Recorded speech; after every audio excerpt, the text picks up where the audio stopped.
Voy a hablaros de mi padre, Agustín Martínez Ángel, que aparte de haber sido, como decimos en Puerto Chico, un tío cojonudo, fue un empresario de éxito y en su juventud fundó los puertochiqueños junto a los hermanos Ocejo y Paco Urrea. Mi padre hacía la voz de tenor, primera voz. Lolo hacía la segunda y Chiqui hacía la de bajo. Todos ellos eran de familia muy humilde. Pasaban hambre de verdad. Y en aquella época de posguerra, llevarse una cucharada de algo caliente a la boca era un lujo. Eran unos chavales de 16 años cuya máxima aspiración consistía en acallar esos ruidos que les salían de las tripas, y como lo único que sabían hacer en esos momentos era cantar, iban por los bares echando cantadas con la esperanza de que les invitaran a unos chiquitos y a unos pinchos de morcilla para llegar a casa con la cazuza calmada. Así estuvieron 4 años cantando por los bares de Santander hasta que a Chiqui le detectaron una tuberculosis que terminó siendo un cáncer de pulmón y que acabó con su vida en muy poco tiempo.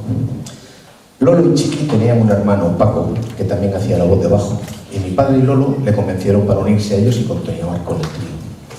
Todos habréis escuchado ese extraordinario bajo en los discos de los puertochiqueños, ¿no?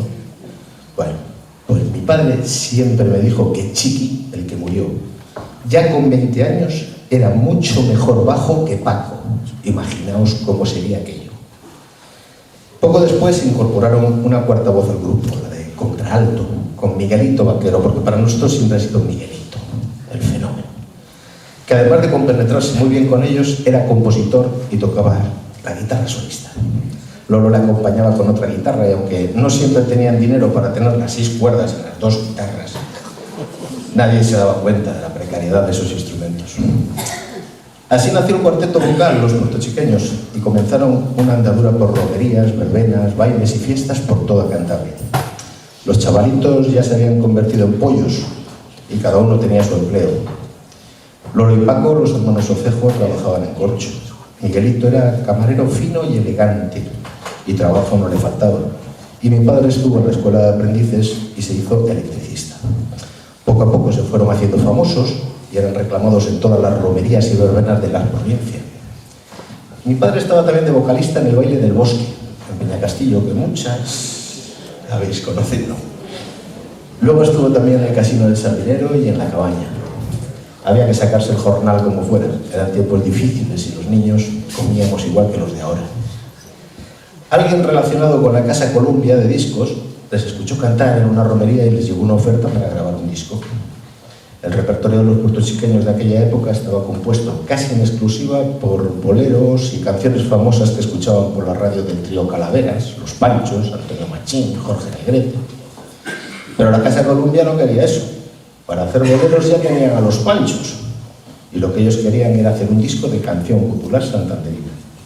Contrataron para eso unos temas de Emilio Teroval, Rafael Villegas, Rafael Tuñón y del propio Miguel Vaquero, que hizo una recopilación de tonadillas montañesas y las tituló Al amanecer se marcha el tren, canción que todavía se canta y que la mayoría de las veces no se sabe de la autoría de Miguelito Vaquero, y que los que las grabaron en nuestros recuerdos fueron los puertochiqueños. Por contaros un par de anécdotas, os diré que fueron hasta Madrid a grabar el disco en un taxi.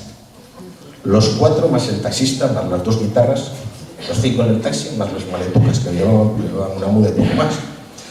El taxista era Mayo, un íntimo amigo de ellos, de la calle Vista Alegre, que era un fan incondicional de los puertochiqueños. Bueno, pues se fueron ensayando las canciones en el taxi porque no se las sabían para grabar el disco. Llegaron allí y cuando estaban ya a punto de grabar el disco, el bajo le dice a mi padre: oye, que yo no puedo cantar. Cago en la madre que te parió, ¿cómo que no puedes cantar? ¿Si vas a grabar ya? Joder, yo si no me tomo unas anchoas y un par de blancos. ¿Pero qué dices, Paco? Joder, es que yo así a palo seco, a palos.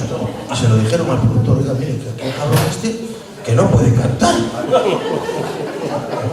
Bajaron al bar de abajo, subieron una lata de anchoas y una botella blanca, la pusieron encima del piano, se comió un par de anchoas, se tomó un par de blancos y hicieron el disco de una tirada. Los 13 temas se quedó.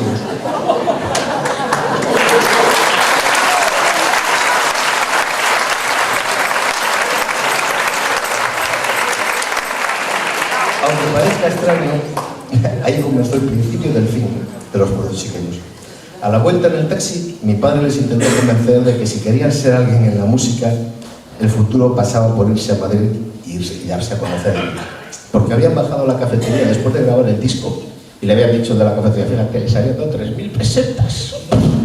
Capitán general. Y les había dicho, cantar aquí, les había dicho de la cafetería. Bueno, pero bajito, ¿eh? Jo, estaban tan contentos que se pusieron a cantar y el tío aquel, cuando escuchó a aquella gente, empezó a llamar amigos por teléfono, llenó la cafetería de gente y de las propinas que les fueron dejando los amigos de la cafetería sacaron 4.000. Más de lo que les había pagado la Casa de Columbia por el disco. Pero bueno, Mayo, el taxista y Miguelito estaban de acuerdo con esa idea de irse a Madrid. Porque Madrid era la cuna de donde salían todos los artistas con sus salas de fiestas, la televisión, los grandes promotores. Pero Lolo y Paco no lo veían tan claro. Ellos tenían ahora un trabajo que les daba para comer y tenían muy cercano el recuerdo del hambre. Hay que entender su temor. Nunca habían salido de Santander y les estaban pidiendo que dejaran todo lo que siempre habían deseado para enrolarse en una aventura cuyo puerto no estaba en sus mapas. De esta forma, todos ellos se fueron dedicando a sus oficios y el grupo acabó por disolverse. El disco, todos lo sabéis, tuvo un éxito tremendo en toda la provincia, pero ellos no tenían participación en las ganancias. El contrato especificaba que los derechos eran de la casa discográfica en exclusiva.